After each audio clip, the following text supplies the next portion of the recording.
It was that loud, that rattling, and you know something's wrong when people are suddenly coming all out of their houses and they're walking around like lost souls. Neighbors are stunned when a morning explosion levels a home in Horseheads. Their biggest fear, it's not the first time a freak accident hits the neighborhood. Good evening, I'm Renata Steele. I'm Scott Cook. Thanks for choosing Twin Tiers tonight. 2 people are in the hospital after their house on Joseph Street in Horseheads exploded shortly after 9 this morning. The area has since been secured, gas is shut off, and state fire investigators are still on the scene. WENY-TV's Jane Park spoke with relatives, eyewitnesses, and neighbors. Cheyenne Jerzak was shaken awake this morning to a stunning scene.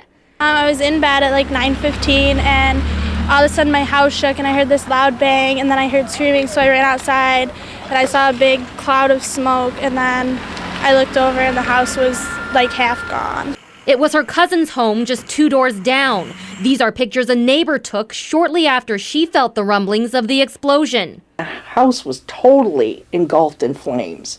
Jenny Barrows remembers a similar accident, a natural gas explosion on Fox Street about 5 years ago. NYSEG was on scene today. You want to make sure that all the gas lines are shut down to prevent any further problems, if in fact that was the case, and I don't know that it is.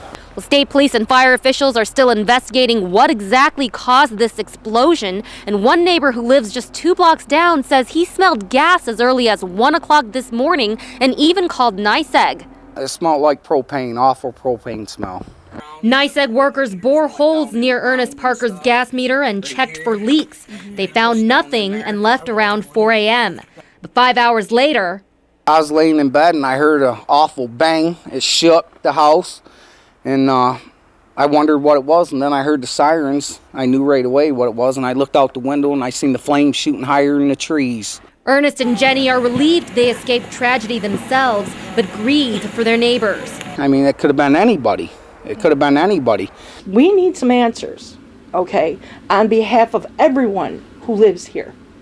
In Horseheads, Jane Park, WENY-TV News.